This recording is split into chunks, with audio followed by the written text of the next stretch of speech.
Menina não tem que só dançar e Exato, menino só jogar exato. futebol. A gente tem que ir muito para além disso, né? O menino pode fazer aula de dança, a menina pode jogar o futebol. Exato.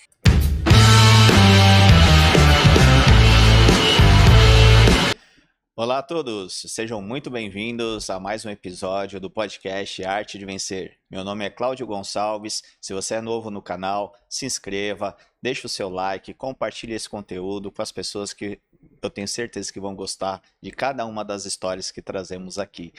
Antes de apresentar a minha convidada, que é super especial, eu quero agradecer ao Espaço da Audição, nosso patrocinador.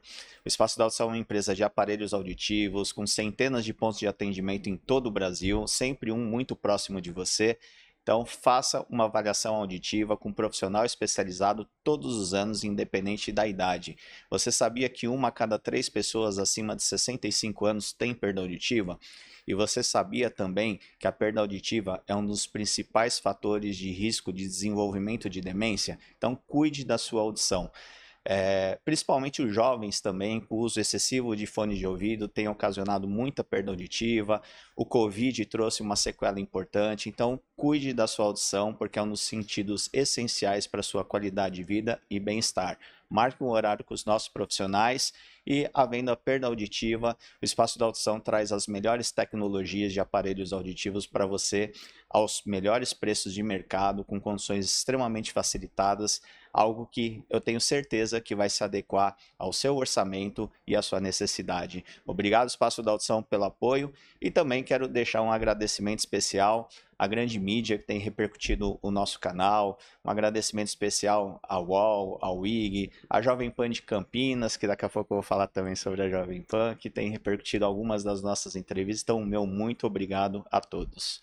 E hoje tem uma convidada super especial aqui, a Valéria Luizetti, jornalista, uma profissional que hoje atua como repórter na Jovem Pan News, mas já passou também pela Rede TV, né? Já passou também pelo Feiras e Negócios do nosso amigo Kaká, que inclusive já esteve aqui num dos primeiros episódios, né? Seja muito bem-vinda, Valéria. Obrigada, Cláudio. Obrigada a todos vocês que estão nos acompanhando. Bom, aproveitando o gancho aí da sua abertura, para quem não está me vendo, eu sou uma mulher de 30 anos, eu tenho 1,65 de altura, sou branca e tenho os cabelos morenos, com alguns toques de loiro e os olhos castanhos também. Que legal. Bom, vamos lá. Esse episódio, para mim, é um episódio muito especial. Afinal de contas, estamos muito próximos da comemoração do Dia do Jornalista, que vai acontecer no dia 7 de abril. Então, eu quero já, de antemão, que você represente todos os jornalistas que a gente tem a mais admiração e respeito, a toda a categoria que tem nos apoiado, inclusive. Com essa homenagem aqui, eu vou te dar um presente que representa um presente nosso ao todo o jornalismo de todo o Brasil. Ah, obrigada, muito obrigada. É uma honra, um prazer estar participando aqui com você do podcast, ó, para quem pode ver aqui, ó. Muito obrigada. Cafezinho, né? Cafezinho. Bom, Precisa muito, né, do precisamos jornalismo. muito. Bom, é uma honra poder, lógico, representar a minha categoria. Para além disso, falar um pouquinho dessa profissão que é apaixonante e desafiadora ao mesmo tempo, né? Mas que é isso, tá há tantos anos acompanhando as pessoas, né? Sendo não só fonte de informação, mas também parceira das pessoas, né? Então, muito obrigada aí pelo convite. E a gente quer ouvir um pouco a sua história. Afinal de contas, como tudo isso começou? Essa carreira artística começou desde cedo? Como é que foi? Pois é, na verdade, o jornalismo ele veio bem depois, né? Quando eu decidi realmente seguir uma carreira mais voltada à universidade, né? E tomei essa decisão. Mas eu comecei minha vida profissional muito cedo na área artística, né? Eu comecei dançando aos 6 anos de idade, fazia aulas de balé, jazz, sapateado, lá em Osasco, onde vivo e vivi durante muitos anos. Então, enfim, comecei nessa carreira artística bem cedo. Aos 12 anos, ingressei no meu primeiro teatro musical, que foi A Grande Surpresa de Barney. Viajei o Brasil todo, a mãe ia junto, né, claro. E no meio disso tudo, vários festivais de dança. O universo da dança é enorme. Muitas pessoas que não fazem parte não têm essa noção, né? Mas o universo da dança é realmente muito forte aqui no Brasil, apesar de ainda faltar muito incentivo, né? Na arte, de uma Exato. forma geral, a gente sempre reforça isso, mas é um universo gigante. E eu vivi ele aí até os meus 19 anos. Entre os 14 e 18 também dei aula de dança. Enfim, fez parte para que então, depois, mais tarde, eu tomasse a decisão de me tornar jornalista. E é engraçado que muitas meninas, né, principalmente as mães colocam no balé, no jazz para fazer essas aulas, mas poucos acabam seguindo essa carreira. Você acredita que é por falta desse incentivo também? Eu acho que é você se encontrar no seu esporte. A minha mãe me colocou na dança porque eu sempre fui muito agitada, então ela viu ali de alguma maneira uma possibilidade de eu gastar essa energia, né? De dar conta. Então ela me colocou na dança, e tanto é que eu comecei primeiro no balé e no sapateado, e depois eu fui entrar no jazz, porque foi uma coisa que foi somatizando. E nesse processo todo Uma coisa também, vai puxando a outra uma coisa também. vai puxando a outra. Nesse processo também eu passei por dança do ventre, circo, tudo que tinha de aula, eu Até só entrava circo na sala de aula fazia. e fazia. Mas eu acho que é isso, eu acho que é uma questão de identificação. Eu acho muito importante os pais terem esse respeito pela vontade da criança, né? Eu me identifiquei muito com o esporte e levei isso para minha vida. Mas muita gente não se identifica, de repente é uma luta, né? A gente fala, principalmente hoje em dia, né? Menina não tem que só dançar e Exato, menino só jogar exato, futebol. A gente tem que ir muito para além disso, né? O menino pode fazer aula de dança, a menina pode jogar o futebol. exato. Então eu acho que na verdade no fundo é isso, você entender ali com a criança no processo, pré-adolescente, quais são de fato as vontades dela, com que ela se identifica, para que ela consiga ter uma consistência no esporte, que é tão importante, né? Em qualquer esporte, qualquer atividade física. E você também canta, é isso? Eu também canto. Agora mais no chuveiro, né? Um Mas pouco. desde pequena você já cantava também? O canto foi uma coisa que foi acontecendo para mim, exatamente por conta do teatro musical, né? Eu entendi ali que eu tinha que desenvolver essa parte do canto, porque, para quem não sabe, mesmo o cover ou ensemble, né, que a gente chama em teatro musical, que é aquele cor que faz mais aquele peso, ele também canta e dança, né? Faz tudo junto e misturado. Sim. Então, eu entendi que se eu quisesse aquilo no momento, eu precisaria desenvolver a parte do canto, né? Então, comecei aí com 12 anos fazendo aulas de canto, tive algumas pausas aí no meio do caminho, mas fiz com grandes nomes da música, do teatro musical, Paula Capovilla, Adriano de Sidney, enfim, foram grandes mestres e foi uma experiência maravilhosa que hoje eu também acabo levando para o jornalismo, Sem né? dúvida, Não tem como, é voz. sem dúvida. Aí também é interessante, provavelmente você teve um acompanhamento com fonoaudiólogos também, né? Tive. Deveria ter tido mais. Porque a gente muitas vezes vai fazendo ali no feeling, né? Mas tive também. Tive um acompanhamento com fonoaudiologia, até porque é um processo de você, do canto, para além de você ter ali a técnica, tudo mais, é você se encontrar com a sua voz. E é engraçado falar isso, porque assim, durante muitos anos eu não me identificava com a minha voz, eu não gostava de ouvir a minha voz, eu tinha Acho que ninguém problema. gosta. Pois é, mas aí pra Eu gente detesto me ouvir também. nós que somos comunicadores é difícil, né? Porque você precisa se ouvir e ser crítico com o que você faz e produz, né? Até porque a gente tem uma responsabilidade muito grande Exato. nisso. Então, assim, foi um processo ali para eu me encontrar com a minha voz, sentir que ela tinha amadurecido, principalmente na parte do jornalismo, que eu passaria uma credibilidade realmente com ela, né? Foi um processo, mas deu certo. E tudo isso te ajudou porque o balé, a dança ajuda muito com a questão corporal, além da voz, a comunicação. Eu acho que é o prato cheio de um grande jornalista, né?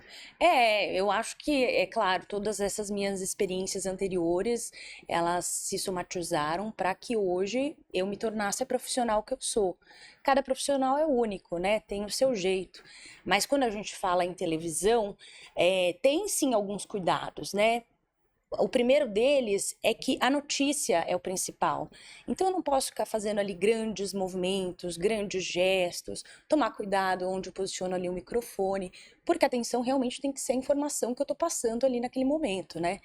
Então tudo isso me ajudou para que hoje eu esteja mais preparada, né? E não ter que pensar mais nisso, focar realmente no conteúdo. E é verdade que você é muito jovem, você foi como um Rapunzel na festa de aniversário da neta do presidente de Angola? Conta essa história pra gente. Exatamente. Foi uma trend, assim, na minha vida. Durante 2 anos e meio, mais ou menos, eu trabalhei como princesa Disney em vários festas e Eventos. eventos aqui, não só em São Paulo, mas no Brasil todo. Era uma empresa bastante grande. E aí eles começaram essa movimentação internacional também. E aí surgiu essa proposta. Olha, vamos para Angola. Era um show de 10 princesas. Nesses shows a gente cantava ao vivo, era tudo ao vivo, tudo bem profissional, microfonado. E aí eu topei, claro. E aí foi uma loucura, porque a gente tinha pouquíssimo tempo, então corre com passaporte, corre com visto. Acabou que no final das contas o visto não ficou pronto de ninguém. Olha isso. Aí a gente chegou no aeroporto. Aí o que acontecia? Na época, hoje eu não sei como tá, mas para Angola só tinham voos de terça e quinta-feira. Como a festa era no sábado, a gente tinha que ir na quinta e voltaríamos na terça. E aí, quinta-feira, tínhamos que partir para Angola, sem visto. E aí, como fazemos? O presidente da Angola ligou para o aeroporto e falou o seguinte: vocês liberam todo mundo aí, que eles vão chegar aqui e a gente já dá o visto. E ainda foi na época da Ebola, Nossa. a gente chegou lá, graças a Deus, não tinham casos lá na Angola especificamente, Você mas a tinha quantos gente, anos na época? eu acho que eu tinha ali uns 19, 20 anos. E aí quando a gente chegou lá, inclusive foi a primeira vez que eu me deparei com uma pessoa completamente aparelhada ali com relação a vírus, né? Aquela preparação que depois, né, anos depois, 2020, a gente infelizmente se tornou tão comum pra gente por Foi conta da assustador Covid. naquele primeiro momento. Foi bem esquisito, mas eu sabia que não tinham, era uma questão mais ali de controle e contenção, né? Uhum. E aí a gente chegou no aeroporto, já deram um visto pra gente, a gente ficou 5 dias lá, a festa Deu deu tudo tudo certo. certo. E foi uma experiência única, realmente, conhecer o país. Nós tivemos oportunidade também de conhecer um pouco mais Angola, é, que é uma loucura, né? Uma dualidade assim gigantesca, a discrepância entre a parte alta e a parte baixa, que a gente diz, né? Mas É foi muito mais mais discrepante do que aqui, né? bastante. Bom, eu diria que é quase que páreo, assim, é complicado, é que são outros contextos, né? Culturais, sociopolíticos. Eles passaram por uma guerra civil que, enfim, castigou muito o país, né? Demoraram para começar a se recuperar. Mas, enfim, foi uma experiência maravilhosa, deu tudo certo, voltamos vivos, com saúde, e é isso que Tá importa. aí, né? E Contando história. ficaram as lembranças, é claro. E o que que aconteceu no meio do caminho que você vinha seguindo uma trajetória artística e você decidiu estudar arquitetura e urbanismo? Pois bom, quando eu saí do ensino médio, eu tinha acabado de me formar ali em dança, né? Eu já tinha uma carreira enorme na área artística, então eu sabia exatamente quais eram as dores e as maravilhas de viver de arte no Brasil, né? Então, naquele momento eu me questionei. Eu sempre tive a vontade de fazer uma faculdade, uma graduação, isso para mim era inegociável. Então eu coloquei ali na ponta do lápis se eu realmente queria seguir ali. Na época eu até conversei com a minha mãe se a gente de repente abriria um estúdio de dança, por onde eu poderia seguir. Mas eu entendi que o meu caminho talvez fosse outro. Eu sempre fui muito conectada com arte de uma forma geral. Então, quando eu era mais nova, eu gostava de desenhar. A gente não tinha o celular ali grudado, né? Como as gerações de hoje, a tela ali a todo momento. Então, eu gostava muito de desenhar no meu tempo livre. Tinha um jogo que ainda tem, não sei se pode falar, que Pode? chama The Sims. Sim. E eu adorava virar a noite construindo casinha no The Sims. Virava noites e noites das minhas férias fazendo isso. Foi o gatilhozinho para você E aí eu buscar. fiz um teste ali de aptidão, né? Enfim, falei, acho que pode ser uma possibilidade. Aí saí do ensino médio, fiz um ano de cursinho, e foi quando eu ingressei em arquitetura e urbanismo na Escola da Cidade, que é uma faculdade super renomada aqui em São Paulo, né? Fica ali na República.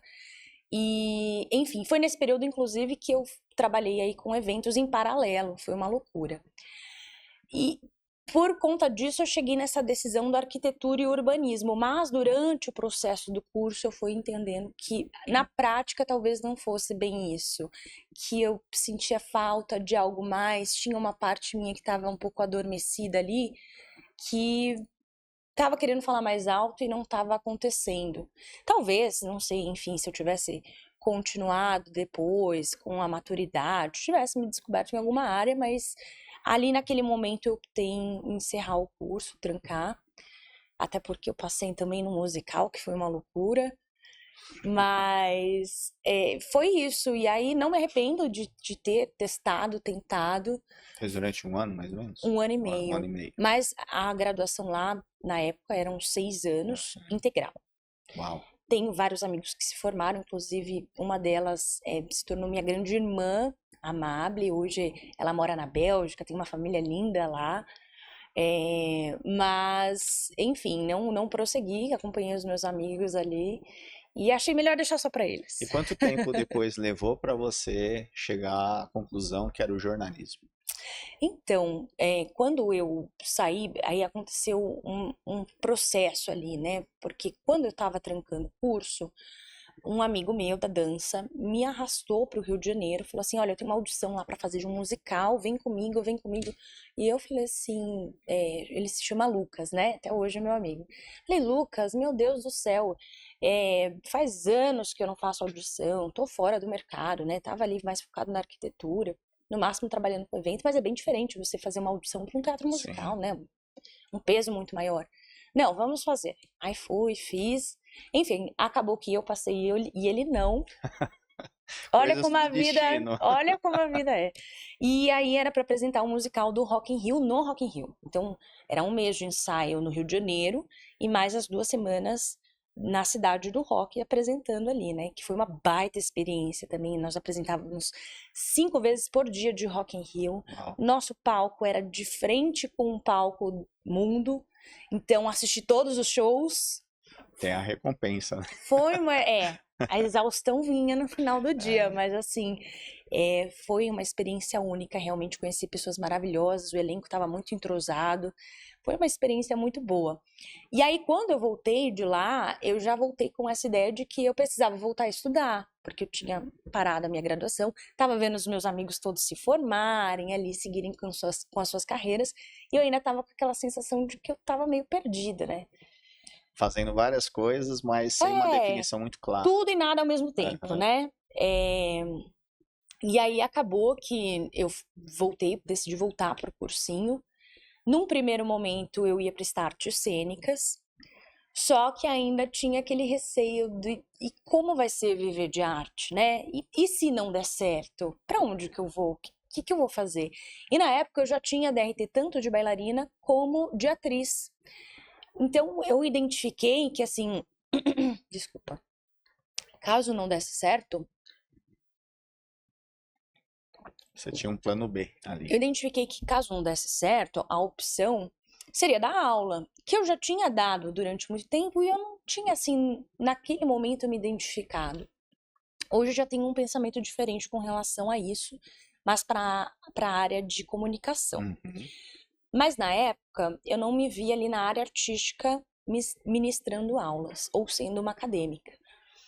E aí, conversas com minha mãe, que é minha melhor amiga, inclusive um beijo, Rosa, te amo. Minha melhor amiga até hoje, me entende como ninguém. Ela virou e falou assim: filha, você sempre foi super comunicativa, se expressou bem, conversou com todo mundo sobre tudo. Inclusive, tem histórias da minha infância voltadas que a gente pode retomar aí, que eram muito boas, que realmente me levam hoje para o jornalismo, faz total sentido. E aí eu falei: bom, vamos ouvir a mãe, né? Só que por que que talvez eu não tenha tomado esse passo antes? Porque minha mãe tinha dois sonhos. Um deles era ser bailarina, que eu já tinha sido, e o segundo era ter sido jornalista, que ela acabou não desenvolvendo esse sonho, porque na cabeça da minha avó, a mãe dela, ser jornalista era ter que ir pra guerra, era Tipo, Glória loucura, entendeu? Maria, Era né? colocar a vida em risco. E aí ela acabou, na época, acatando esse pedido da minha avó e foi fazer letras. Aí eu acho que aconteceu essa dúvida, será que eu vou pro jornalismo? Não vou, tô seguindo só um sonho dela, né? E acabou que eu acatei, prestei jornalismo e entrei então na faculdade Casper Libero, que foi onde eu me formei e me arrependo zero, foi maravilhoso, foi uma experiência muito boa. Aí, dona Rosa, ó, parabéns, porque se não fosse a senhora, a gente não estaria aqui diante de uma grande jornalista. É verdade, Dona Rosa tem um papel importantíssimo até hoje, viu? Até hoje é uma das minhas maiores incentivadoras. Mãe é Ela, mãe, né? Tem seu mãe é sentido mãe. também, né? Ah, e é muito legal, porque quando ela tá um pouco mais livre ali, ela fala, ai, me avisa quando tiver ao vivo, que se eu tiver disponível, eu vou te Eu vou te assistir. assistir. E ela é crítica, viu? Ela não é do tipo que só passa a mão na cabeça, não. Ela fala mesmo, ó, aqui aconteceu tal coisa, você poderia ter falado de tal maneira, você poderia ter feito dessa maneira. E aí a gente, lógico, né, dentro da profissão vai triando ali, até porque ela também é público, né? Então é importante essa visão. Mas a televisão surgiu na sua vida até antes do jornalismo, como bailarina. Exatamente. Eu sempre tive uma relação ali com a televisão, desde muito nova, que a gente ia naqueles concursos, tinha muito Uhum. concurso de auditório, né? É, e então a gente sempre estava dançando, ensaiando para esse tipo de apresentação. E no ano que eu estava no cursinho para entrar em jornalismo, que foi o meu segundo ano de cursinho, me chamaram para, enfim, fazer alguns trabalhos ali no SBT como bailarina. Eu cobria grande parte das férias das meninas, então assim, tava sempre lá gravando. E fiz programa do Silvio Santos com o próprio Silvio Santos, programa da Eliana, Celso Portiolli, enfim, a gente estava sempre lá. Inclusive, eu lembro até que eu cheguei a dançar na estreia do Zé Felipe, que hoje, né, é um grande nome aí da música nacional, Quando quando ele ele estava começou. começando, e eu tava lá, tive o prazer de ter feito parte desse processo. Enfim, foi uma experiência maravilhosa que, claro, me preparou para esse momento também agora, né? Saber lidar ali com a televisão, saber como as coisas funcionam. É, mas teve esse primeiro passo para hoje eu estar na TV de uma outra maneira. Mas eu tenho certeza que uma curiosidade de quem nos assiste, como era o Silvio Santos com as bailarinas? Assim, ele sabia exatamente quem era cada uma, ele sentia falta, Eu sempre teve muito respeito, né? muito respeito, extremamente carinhoso. Eu lembro que na minha primeira gravação com ele mesmo, porque nós fazíamos alguns dias de insert, né? Que eram gravações à parte, sem plateia e tal, que era mais para pegar as coreografias. E fazíamos a gravação junto com todo mundo, inclusive o Silvio. E na minha primeira gravação com ele no intervalo parou, virou para o Liminha e falou assim: Liminha, eu percebi que nós temos bailarina nova aqui, é isso mesmo? E eu assim, tremendo, né? Tremia, tremia. Lembro até hoje, a mão suava. E aí o Liminha apontando para mim, ali, ali. E aí ele veio, conversou comigo, falou assim: seja muito bem-vinda, você é muito bonita, né? Enfim, sempre muito aberto, deixa muita saudade, Sem né? dúvida. Quem É um dos cruzou. caras que eu mais admiro, assim. Eu tive o prazer de conhecer e conversar com o Silvio Santos. Foi uma experiência fantástica e foi meio aleatório, porque o Jassa ficava do lado da faculdade que eu estudava, da FMU. E eu encontrava com ele praticamente todos os dias, que para ir trabalhar eu passava em frente à casa dele, tanto que eu soube que a filha dele foi sequestrada pela imprensa ali, né, tudo, que eu até então não sabia o que tinha ocorrido. E eu encontrava muitas vezes ele ali no Jassa. Uma vez estacionei meu carro, tudo, daí eu fui falar com ele, fui falar que eu era um grande admirador do trabalho dele, tá? Ele me chamou para conversar enquanto ele estava lá no Jassa, fiquei batendo um papão com ele, uma pessoa maravilhosa. Muitos dizem que ele era bravo, eu, pelo menos, quando tive a experiência de conversar com ele, não achei ele nada bravo, pelo contrário, uma simpatia. Quem teve o prazer de cruzar o caminho com o Silvio Santos realmente sempre leva alguma história e alguma impressão assim para além do básico, né? Ele era uma figura realmente muito E ele marcante. também era um revelador de talentos, né? Em nenhum momento Sim. você chegou a ter essa conversa com ele. Não, não. Às vezes que eu cruzei com ele, talvez porque minha experiência no SBT não foi realmente de uma contratada ali por um longo prazo, por Uhum. um longo período, acabou não sendo dessa maneira. Mas ele era realmente uma grande figura. E você falou dele ser bravo, né? Na verdade, eu acho que ele não era bravo. É que o Silvio sempre estava a par de tudo que estava acontecendo. Ele era quase que uma figura onipresente, Ele tinha assim. tudo sob Eles controle, né? sabiam quem eram os funcionários dele, como que as coisas funcionavam.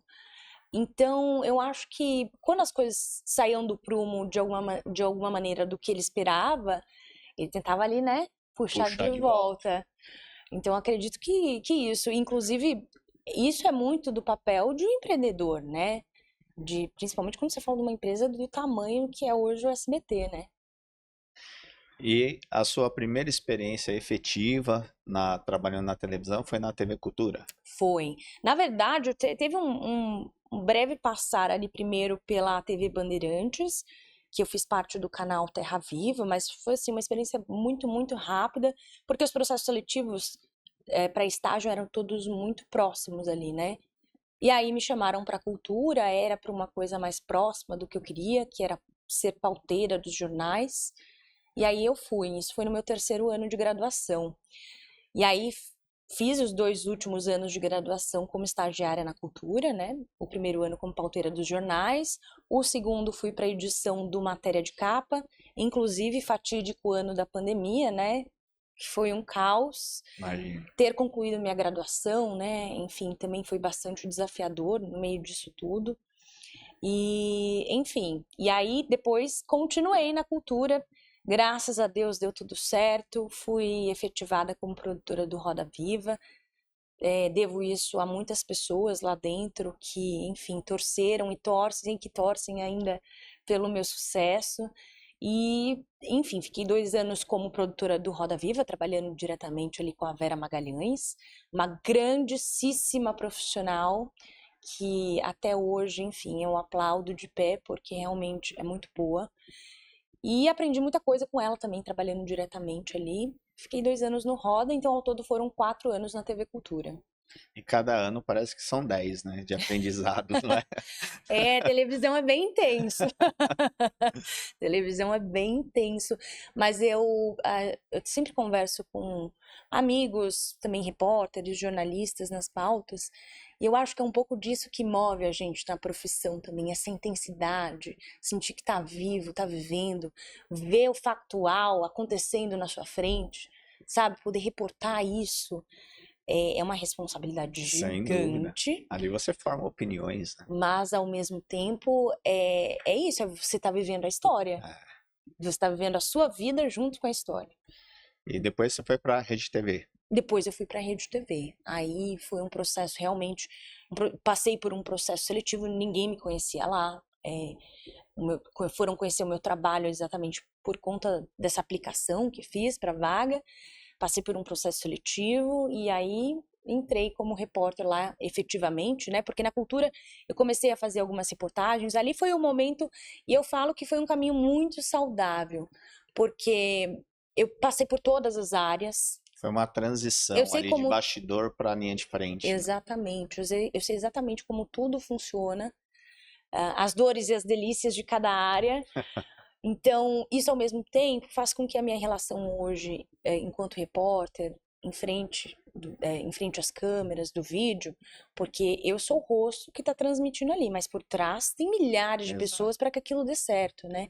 Então, eu acho que isso fez com que hoje eu tivesse um trabalho conjunto com a equipe diferente de uma pessoa que de repente só chegou lá por uma indicação, enfim. Então, foi algo realmente construído tijolinho por tijolinho, assim, que, enfim, eu olho para trás e sou muito grata pelo processo. que hoje me deixa muito mais preparada, né? E aí foi isso, entrei na Rede TV exatamente como repórter, já tinha ali alguma experiência, tanto na cultura quanto também no Feiras e Negócios, que foi anterior a isso, né? Foi no meu último ano da cultura que eu conheci o Kaká, ele me convidou. Então, nesse processo, realmente me consagrei como repórter, que era o meu sonho, a minha vontade desde a época da faculdade. Cheguei a fazer curso de locução, curso para repórter de TV, e é importante, viu? É muito importante que corra atrás. Uma coisa que é importante a gente enfatizar é a importância do trabalho em equipe, né? Porque a gente não faz nada sozinho. E eu acho que a grande dificuldade, principalmente para um jornalista, é criar essa afinidade com a equipe, porque ela depende muito da equipe, né? Então, quando você Exatamente. chega a um local novo, a equipe tem que confiar em você, você na equipe, é uma troca ali. E dependendo da ocasião, tem que ser uma sinergia realmente É, muito grande. Eu tive, enfim, o prazer e a tristeza de cobrir no ano passado o caso da Voepers, né? Fui para o interior, estava junto ali dos meus cinegrafistas, e para quem acompanhou a cobertura, foi um Deus nos acuda, assim como geralmente é, é, né? Enfim, eles tentam organizar ali na medida do possível, mas são muitas autoridades, tudo muito no calor do momento, né? Então entrava IML, entrava bombeiro, defesa civil, todo mundo junto e misturado, e eu lembro que estava muito frio e chovendo. E aí, do nada, começava a esquentar durante o dia, a gente tinha que ir tirando capa de chuva e casaco. E nananã. As sonoras, a gente fazia tudo ali meio. os Teve, perrengues são. teve uma sonora que eu lembro até hoje, eu fiz ajoelhada para não vazar nas outras câmeras, né? Porque eram muitos repórteres É ali, tudo apertadinho, né? segurando o microfone. A hora que terminou a sonora, eu não conseguia levantar. Tiveram que me ajudar para levantar, eu não sentia nem meu joelho mais. Mas assim, é isso. Se você não tem num momento como esse uma sinergia com a sua equipe, principalmente naquele momento com a equipe direta, você não consegue entregar um bom trabalho, assim, não consegue entregar um bom resultado ou algo próximo do que você imagina, né? Então, realmente é muito necessário isso. Agora, uma curiosidade, porque você também na Rede TV era a garota do tempo, que a gente chama, né? Por que na imprensa, normalmente as oportunidades começam muitas vezes ali na previsão do tempo? Então, Tem algo que justifica isso? eu acho que essa dinâmica mudou um pouco hoje. Inclusive, eu vou dar um exemplo hoje do veículo que eu trabalho, a Jovem Pan, a Paula Nobre, que desempenha esse papel maravilhosamente bem Há muitos anos, há né? muitos anos. Ela é muito boa, muito competente. O que pouca gente sabe, que inclusive eu descobri também recentemente numa conversa com ela, é que ela veio do tempo. Ela era comunicadora, mas ela fazia comunicação para o clima-tempo. Tá. Então ela aprendeu ali no centro, no epicentro da coisa, né? Junto dos climatologistas. Mas não é o que normalmente acontece, né? O que normalmente acontece realmente é uma jornalista que é ali desenvolvida para Uhum. que consiga passar essas informações sobre o tempo, que estão cada vez mais preciosas, né? É Diga-se de verdade. passagem, porque pelo menos quem vive em São Paulo, não só em São Paulo, no Mesmo com Brasil e no inteligência mundo, artificial né? e tudo, é difícil. As mudanças estão cada É, vez mais rápidas, a gente se identifica menos com o tempo, né? Águas de março, mas não é mais só em março, né?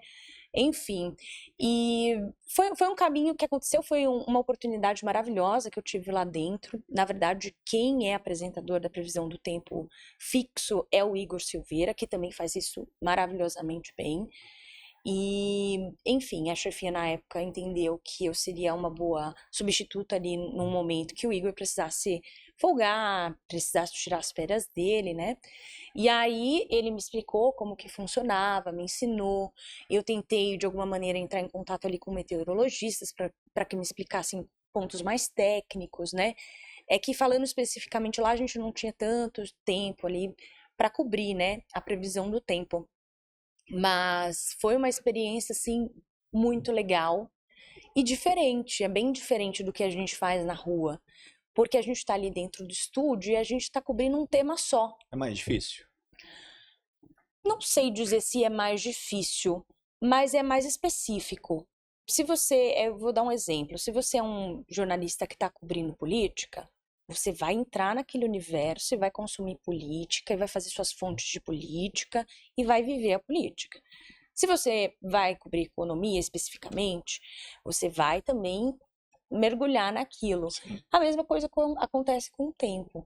É um mundo, é um universo, tem muito cálculo por trás sem dúvida. que as pessoas nem sabem, né?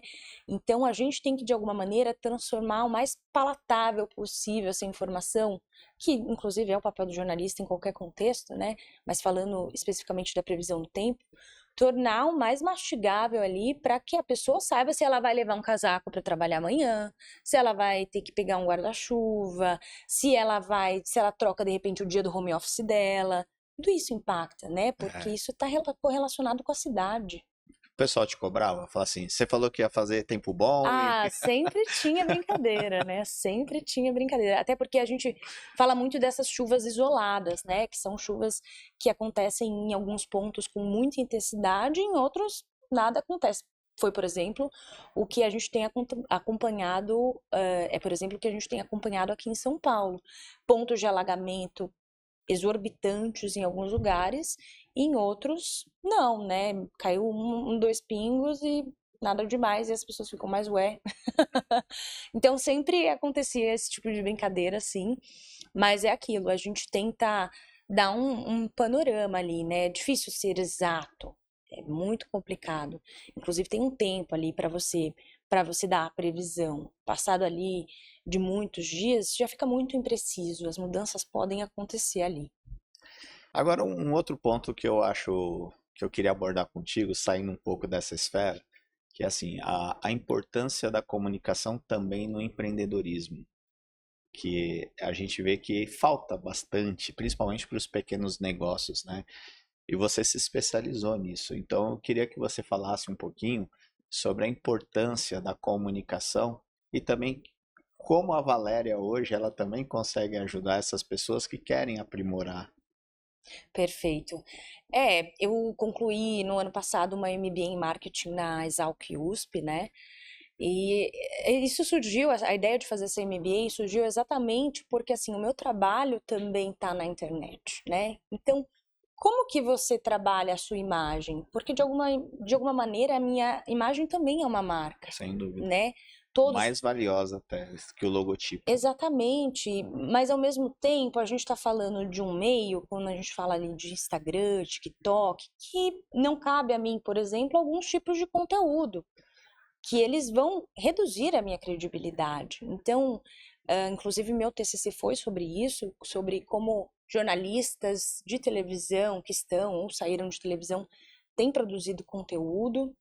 Fiz algumas análises, exatamente para entender qual que seria aí esse caminho, porque, enfim, não cabe a mim, de repente, não hoje, né, enquanto jornalista, de repente, se um dia eu for para o entretenimento, tem um pouco mais de espaço ali, né, que é um caminho que acontece com muitas jornalistas, Sim. exemplo de Fátima Bernardes, Patrícia Poeta, né, que saíram do hard news e foram aí para o entretenimento, então ele dá um espaço um pouco maior para uma dancinha no TikTok, né, para uma brincadeira um pouco mais livre ali. Sim. Mas quando a gente fala do jornalismo diário, a construção dessa imagem, do diálogo com o público, primeiro ele precisa acontecer, segundo ele tem que acontecer de uma maneira saudável, né, que eu não perca a minha credibilidade ali. Então, foi aí que surgiu a ideia de fazer esse MBA. Só que daí ela me deu, quando a gente fala MBA, para quem não sabe, ela tem um enfoque aí para gestão, né? Diferente de uma pós-convencional. Exato.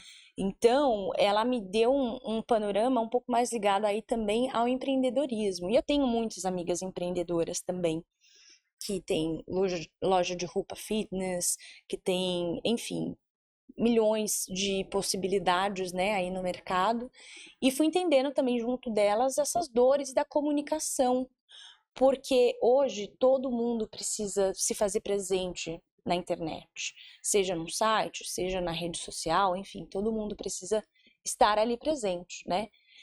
Quem não está Então, presente hoje se fazer lembrar, é, né? Então, e é um trabalho de formiguinha mesmo. Então, acho que se eu fosse dar uma dica hoje,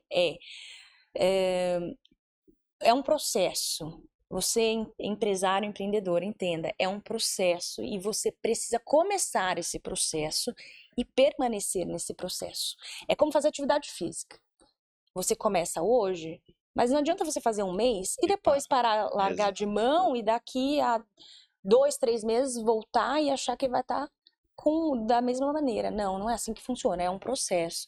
Então, assim, primeiro ter a constância que a gente fala, entender o teu público-alvo, o teu nicho, né? Para então você produzir um conteúdo direcionado para ele, entender como as plataformas estão funcionando minimamente, por mais que você pague alguém para fazer isso, você precisa entender. Exato. Porque a plataforma é sua, né? Então, entender como que tem mudado as políticas de privacidade, enfim, tudo isso, para então você ir construindo uma audiência, um público cada vez mais sólido e consistente. E também o outro lado, que daí entra a minha parte como jornalista, o CEO, o empresário, o dono, essas pessoas dos maiores escalões das empresas, estarem cientes de que eles muitas vezes podem ser o rosto daquilo e falar com mais propriedade, melhor do que ninguém sobre o negócio deles. E aí, é claro, entra a timidez, aí entram muitos pontos, né? Mas que podem ser rompidos se de repente com media training, com uma prática de exercícios, tudo é prática, tudo na vida é prática. Né? Então começar ali gravando um vídeo, não gostei, faz de novo, tenta outro dia. Depois que pega as manhas, vai que vai, né? O importante é isso, é estar de alguma maneira. Nem que você delegue isso para alguém, mas que seja um fluxo constante e que você entenda exatamente para quem você está comunicando. Isso é tão importante que, principalmente o pós-pandemia, mudou muito o comportamento de consumo, que antes as pessoas no consumo elas se interessavam pelas marcas. Hoje, além do efeito pandemia, também as novas gerações, elas querem saber o que aquela empresa ela pensa. E para saber o que aquela empresa pensa, é necessário que quem está à frente se apresente e mostre qual é o pensamento dela, né? Então, você vê hoje muitos jovens deixando de consumir determinados produtos em função de ter embalagens plásticas, né? Então, é muito importante esse tipo de conexão e acessibilidade, porque o que acontece é que antes você chegava você nem sabia que era um presidente de uma Volkswagen, por exemplo. Hoje você não só sabe quem é, como você tem acesso de se comunicar com ele pelas redes e tudo mais, né? Então, essa proximidade, ela é fundamental. Você mencionou, né, dos presidentes, CEOs, inclusive, eles têm feito um trabalho de comunicação, principalmente quando a gente fala do LinkedIn, né, que é uma plataforma um pouco mais voltada para o ambiente profissional, tem investido muito ali na imagem deles também, porque assim como você disse, as pessoas estão indo atrás, estão buscando de saber, você é uma empresa que fala sobre igualdade de gênero e aí de repente você vai numa rede social e o CEO da empresa tá cometendo um crime ali, falando, Exato. né? Enfim, as A gente pessoas... tem o efeito Madeiro, né? De um pronunciamento inadequado que aconteceu. Exatamente. Várias marcas a gente pode citar, né? Exato. E principalmente quando a gente fala num momento também de polarização política, Exato. né? Porque, enfim, as pessoas em anos eleitorais ficam com os nervos à flor da pele. Ano que vem teremos novamente eleições presidenciais e as pessoas ficam... Passa rápido, né? O tempo. Passa muito rápido. Não dá nem tempo de esfriar um debate, daqui a pouco já começa a esquentar de novo. Pois é, por isso que muita gente se apaixona pela política, né? Muito jornalista vai por aí porque realmente é muito movimentado. Não tem um dia sequer que a política não renda bons assuntos no Brasil. Bom, trabalho na Jovem Pan, né? É um veículo que realmente aborda muito tem aborda bastante política, economia, né? Então, enfim, é realmente algo que rende muito, não só na esfera micro, mas macro também, né? Então, enfim, as pessoas têm se preocupado e é importante a empresa se posicionar. E a empresa mostrar que ela realmente está cumprindo com aquele posicionamento dela. A gente fala muito hoje de ESG, né? Que é o social, o governamental e também o ambiental. Uhum. A importância das empresas estarem com tudo isso interligado de maneira saudável com o meio ambiente, Exato. com o ecossistema. Então, se você é uma empresa que está praticando isso, mostra para o seu público. As pessoas querem e precisam saber, né? Então, a gente realmente inclusive tem MBA já hoje voltado para isso, pessoas se especializando exatamente nisso, para que as empresas possam, de alguma maneira, não só praticar isso, como saber como comunicar para as pessoas. Isso é um caminho sem volta, É um né? caminho sem Então, ou volta. você adota ou você fica ultrapassado no mercado, não tem jeito. Exatamente, exatamente. Porque é isso, o teu público-alvo, o teu consumidor quer saber de onde vem, como faz, o que que acontece.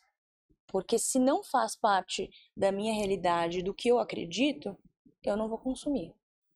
E hoje esse processo está muito mais fácil, né? Porque antigamente você não tinha muitas oportunidades de apresentar, expor esse tipo de situação. Hoje a oportunidade está aí, basta fazer, é o que você falou, né? Exatamente, é uma vitrine, né? Antigamente se dependia muito dos veículos de comunicação de massa para você colocar uma baita grana ali para poder estar num intervalo, né, de uma rádio, de uma televisão. São veículos reforços, ainda são veículos muito Sem dúvida, sem importantes, tá? dúvida. E até mais Porque acessíveis do que antigamente, né? exatamente porque houve essa competição aí Exato. com os meios digitais, né? A gente chama de budget, É. esse dinheiro, né, do marketing das empresas. Então, é lógico, né, quando você vai montar uma estratégia ali, você tem que pensar quais são os melhores canais. A TV e rádio tem uma coisa que ainda tem uma coisa que as pessoas esquecem de contabilizar nesse momento, que é uma audiência muito fiel. Você tem atenção do público, diferente da Na internet, internet não, é mais difícil. que as pessoas estão ali rolando e passando tudo muito rápido. A apreensão daquilo ali é muito mais difícil. Então, Principalmente o rádio, né? Também. pensar em estratégia, o que que você quer passar da sua marca? De repente você quer passar um novo alinhamento da sua marca com um outro setor. É, será que de repente não é mais inteligente da sua parte investir ali uma verba em TV, em rádio, porque você vai ter realmente a apreensão daquele público que vai entender qual é o teu propósito, Exato. né? E aí desenvolver outros tipos de estratégias para outras coisas ali no digital. Então, Vai ter que explorar todos os touch points, não tem jeito. Você tem que estar em você tem tudo. que pensar É, no total, né? E esse é o grande desafio hoje do comunicador dentro das empresas, porque tá tudo interligado, assim como é também o nosso ponto da gente pensar, tô falando para uma pessoa que não tá me vendo, tô falando para alguém que está me vendo, né?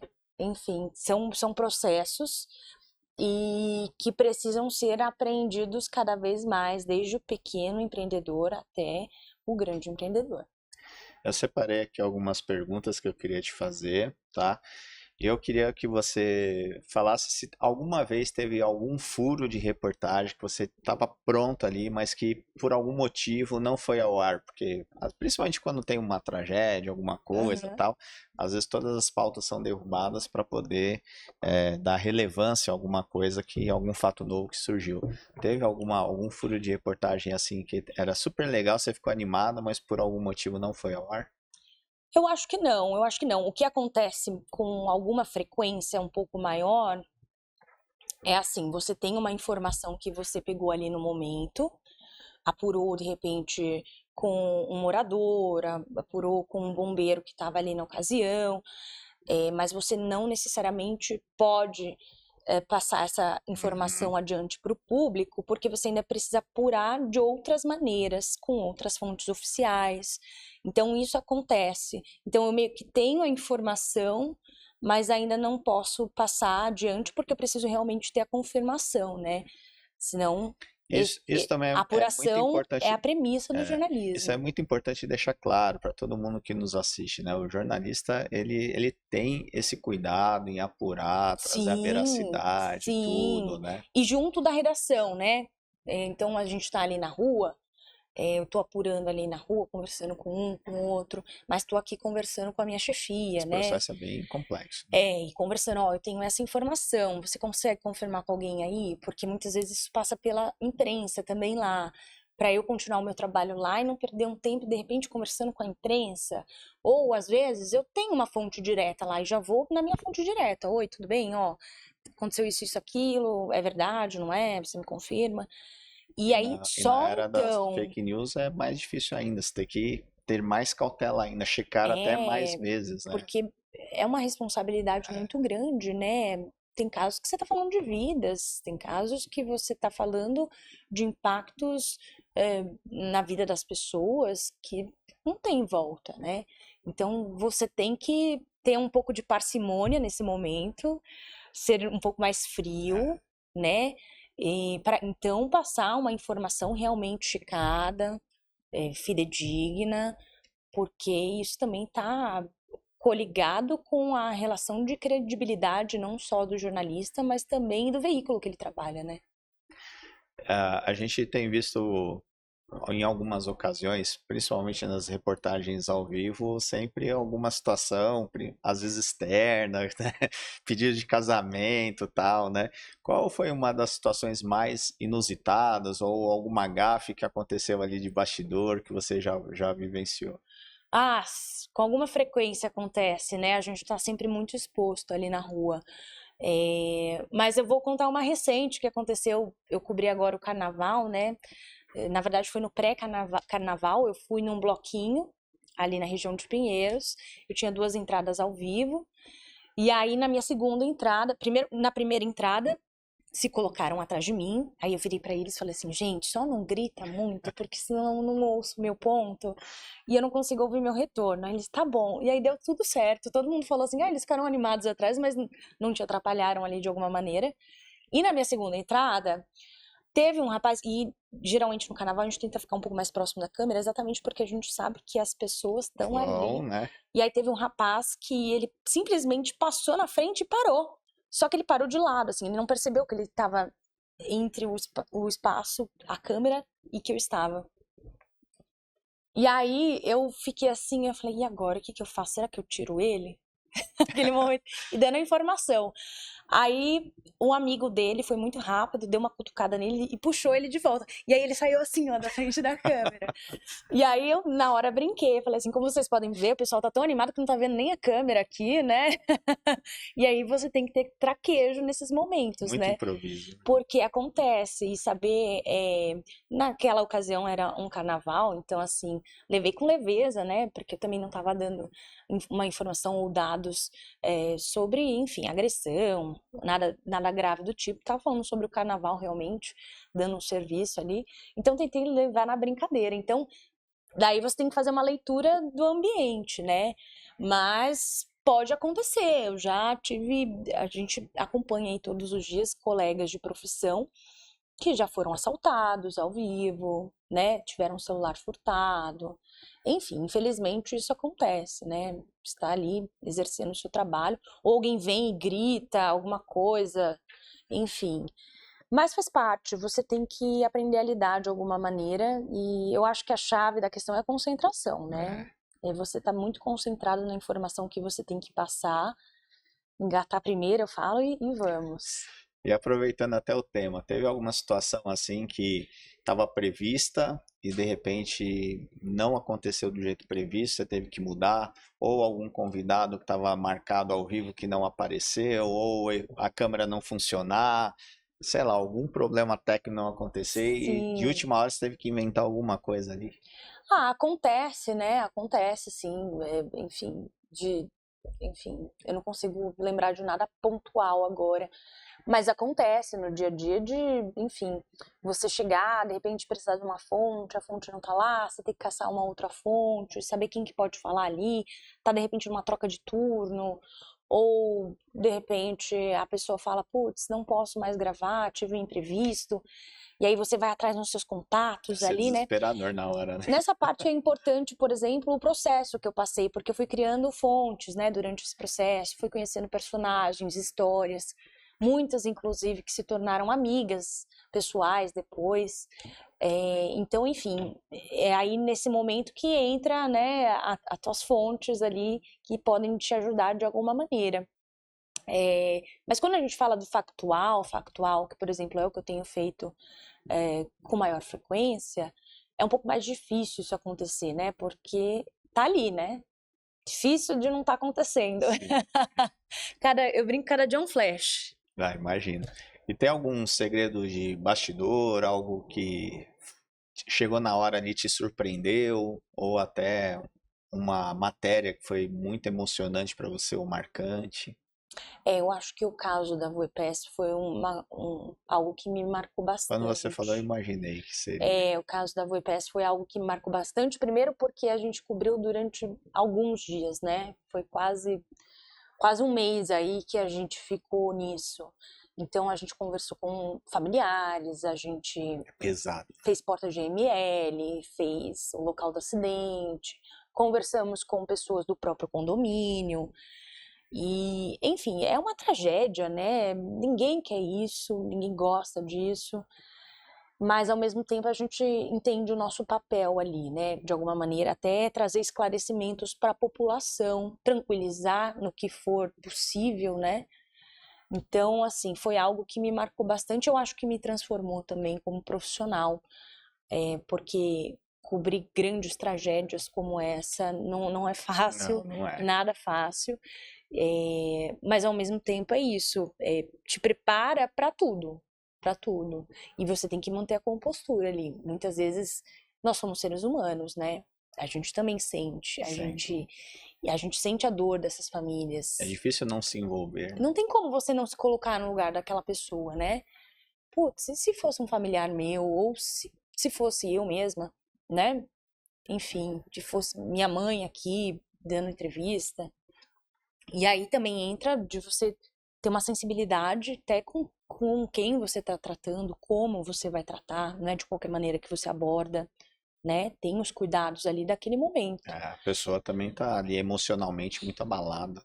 A gente tem conversado muito sobre isso, sobre o papel da mídia, exatamente na hora de dar informações, assim, né, E que não ser muito são... sensacionalista também. A gente tem que ter respeito acima de tudo, né, com quem a gente está conversando, falando. Eu falo que uma das coisas mais preciosas que a gente tem na vida é o tempo. E quando essa pessoa para a vida dela, principalmente num momento tão delicado, para me ceder uma entrevista, eu tenho que fazer o melhor usufruto com o maior respeito àquele tempo daquela pessoa. E isso eu trato com tudo, né? Então, assim, esse foi um momento que eu acho que me marcou bastante profissionalmente. Agora, com relação a outros tipos de imprevistos, acontece. Sempre tem. Sempre tem. Sempre tem. É uma chuva, é uma poça, Já teve alguma às vezes um situação? sinal, dependendo, chove muito, um sinal difícil. E teve alguma situação assim que você falou assim, o que que eu tô fazendo aqui? O que que eu tô fazendo aqui? Acho que assim, acontece de você. Acho que não tão. O que eu tô fazendo aqui? Mas eu acho que situações do tipo. Eu tô aqui, eu não sei o que isso vai render, e eu sei que ali do lado tá acontecendo algo também, ou que eu tenho que tocar em paralelo, que também tem bastante importância, sabe? Mas não, eu acho que tudo é válido, tudo é informação, tudo é uma maneira da gente reportar ali, né? Então, acho que essa sensação eu não tenho. E teve alguma que te deu medo de fazer assim, de errar, sei lá, por ser tão sair às vezes da zona de conforto, Ai, enfim, quando eu comecei na previsão do tempo na Rede TV, foi uma retirada da minha zona de conforto, né? total. Muita gente não sabia, eu não tinha um TP ali, né? Pra ver as informações, era tudo de cabeça. Caramba. Então, foi um processo para eu me sentir confiante e segura, né? Mas isso é com tudo, viu? E os Inclusive termos são com complexos no início, né? De você. de você tornar mais natural aquilo, não ter que pensar em algumas siglas, tipo Instituto Nacional de Meteorologia, o IMET, Centro de Gerenciamento de Emergências Climáticas, o CGE. Tudo isso vai se tornando mais comum para você, né? Mas esse foi um processo, mas assim, as entradas ao vivo, né? Quando você começa a fazer ao vivo, aquele frio na barriga treme. Até hoje, viu? Converso com amigos que também ficam tensos no ao vivo, porque muitas vezes a gente não teve muito tempo para aprender. Tem casos. Ai, desculpa, bati aqui. Tem casos, vou dar um exemplo. Logo que eu entrei na PAN, estava desenrolando muito o caso do Gritzbach, que a gente ainda tem coisas desenvolvendo, né?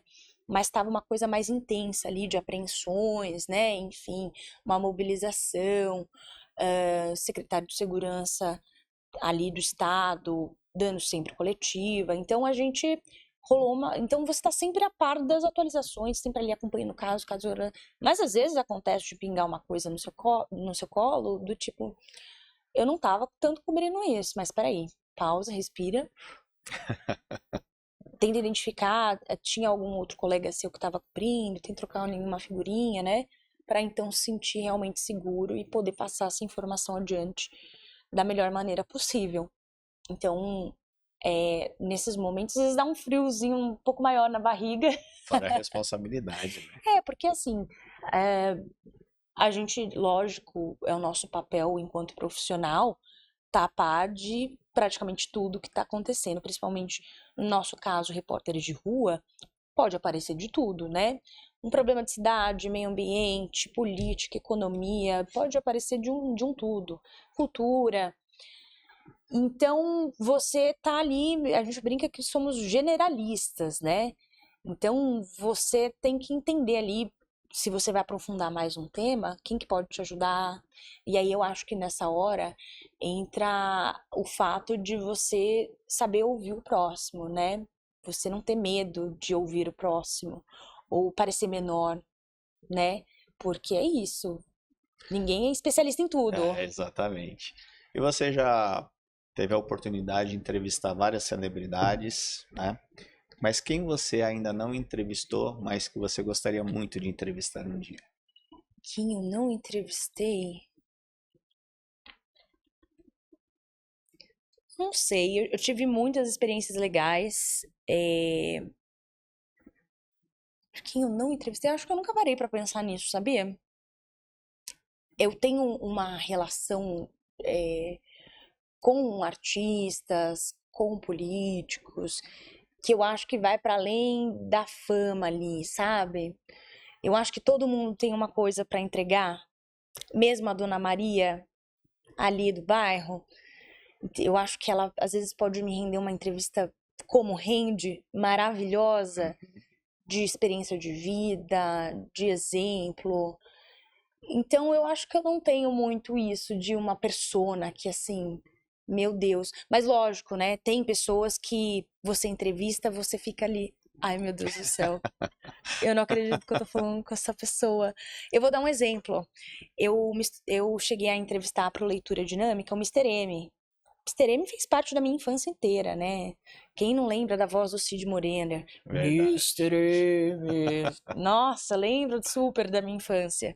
E aí eu tive a oportunidade de entrevistá-lo nessa última vinda dele para o Brasil. E foi muito legal. Aí foi quase que uma memória afetiva de infância. E aí tem uma outra parte que foi legal, né? Ele foi uma pessoa maravilhosa. Porque às vezes acontece essa quebra de expectativa também, né? Exato. Você chega para entrevistar a pessoa, assim, você toma um balde de água fria, né? A pessoa às vezes não tá num dia bom, ou enfim, Acontece, né? realmente é. Mas, enfim, foi uma experiência de entrevistar um famoso aí que foi bem legal. Mas eu acho que não sei citar exatamente uma pessoa. Eu tento respeitar ao máximo cada um dos entrevistados e entender o que eu posso tirar de melhor ali de cada um. Legal. E que recado final você daria para quem está nos assistindo agora? Você diz em qual contexto? Desde uma pessoa que deseja trabalhar com comunicação, quem está nos assistindo, às vezes tem as dúvidas que você teve também ali Uhum. atrás, que está pensando na sua formação, ou quer explorar mais a questão da comunicação. O que eu acho que daria de recado para as pessoas é estejam abertas às possibilidades e saiba analisar você junto daquele contexto, porque daí você consegue desenvolver um bom trabalho. E isso eu falo tanto para a pessoa que está ali pensando em escolher jornalismo, tenta, testa, né? Faz o teste. Às vezes você super se identifica, ou às vezes não, assim como aconteceu comigo em arquitetura. Exato. E já para a pessoa que está precisando da comunicação, por mais que não seja algo do seu métier, ou seja algo que você se identifica, algo que você gosta de fazer, busque entender, para você não ficar refém. Porque a gente sabe que assim como tem os ótimos profissionais no mercado, também tem muito pilantra. Exato. Então, assim, se você sabe minimamente do que está se tratando, você sabe cobrar, você sabe, né, tá ali acompanhando. E, é claro, esse olhar da importância da comunicação do modo geral, tanto da interpessoal, que a gente fala, quanto nos meios digitais, né? É isso aí. Legal. Muito obrigado, Valéria, pelo seu tempo, pela sua presença, com esse bate-papo que foi muito bacana. Parabéns novamente pelo Dia do Jornalista e espero que você volte outras vezes, porque tem muito mais história bacana aí para contar. Obrigada pelo convite mais uma vez. Obrigada pelo bate-papo. Espero que todo mundo tenha gostado aí também. E vamos. Papo é o que não falta, né? Vamos conversar sobre outros assuntos também. Para quem quiser te seguir, quais são suas redes? Valéria Luizete, LinkedIn Valéria Luizete, pode me seguir, me chamar lá, a gente conversa, fala sobre profissional. Se quiserem dicas fitness, tem lá também um pouquinho nas minhas redes sociais. Enfim, eu tento sempre trazer um pouco o público para um pouco mais perto, né? Para eles entenderem quem eu sou também como pessoa, né? O que eu gosto, o que eu não Isso é gosto. importante, né? Conhecer a pessoa, não só o É profissional. importante porque não tem como a gente ser 100% imparcial, Ah, né? De alguma maneira, a nossa história, a nossa trajetória tá ali também no nosso trabalho, né? Quem nós somos, como nós nos expressamos, o que que a gente consome, o que que a gente faz da vida pessoal. Enfim. Então, estão todos convidadíssimos para irem lá nas minhas redes sociais e a gente trocar aí um bate-papo. obrigado, viu? E para você que nos assistiu, se você gostou desse episódio, dê o seu like, deixe o seu comentário, compartilhe o conteúdo com as pessoas que você acredita que vai gostar da história da Valéria, né?